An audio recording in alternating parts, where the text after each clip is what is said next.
qu'est-ce que cette vision française aujourd'hui de l'histoire que nous avons vécue ensemble, comment a-t-elle évolué et qu'est-ce qu'elle pourrait offrir de différent de ce qui nous a été servi jusque-là? On parlait dans l'écriture de l'histoire, on parlait de vous et de l'école. On sait très bien que ces vérités ne sont pas dites, elles ne sont pas toutes dites, elles sont même... il y a des mensonges autour de l'histoire de la guerre de libération. Est-ce que vous y croyez, vous, personnellement, à cette volonté française de faire la lumière et de dire la vérité, à commencer peut-être par l'école? Je pense qu'il y a une vraie volonté au niveau par exemple, du président de la République actuel. Il y a une vraie volonté là-dessus, mais il y a aussi beaucoup de blocages un petit peu partout, au niveau de l'armée, au niveau des axes pieds noirs, à droite et à l'extrême droite. Il y a un certain nombre de lobbies, disons.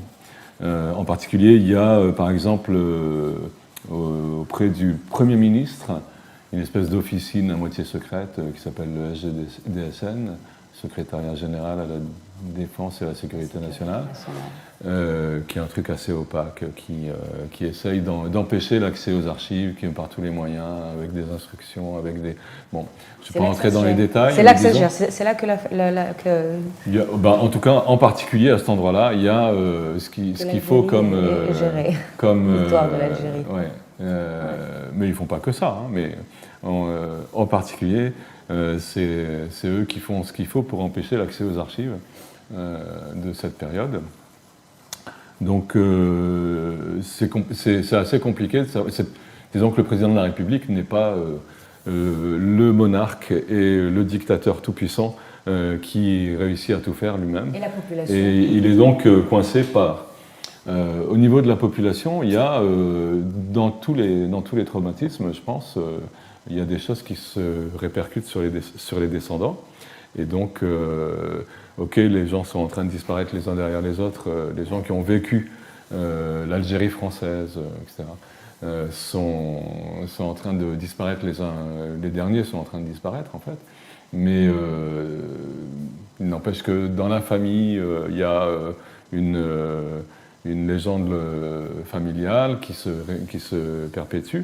Et donc il y a beaucoup de choses à faire, je pense, pour apaiser un peu les choses et pour que les choses se passent plus sereinement. Je pense que c'est l'objectif du rapport Stora, qui a été beaucoup décrié ici en Algérie, qui a été beaucoup commenté en Algérie.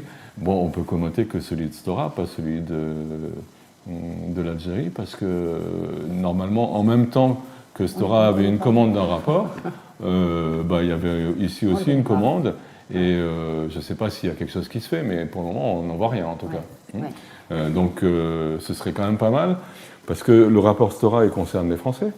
Il pourrait y avoir ici un rapport qui concerne les Algériens. C'est ce qui était prévu. Et peut-être qu'à force, on pourrait avoir un rapport commun, quoi, un truc qui dit, maintenant que d'un côté comme de l'autre, on a un peu avancé dans chaque pays, peut-être que les deux pays pourraient aussi discuter ensemble et essayer d'avancer ensemble.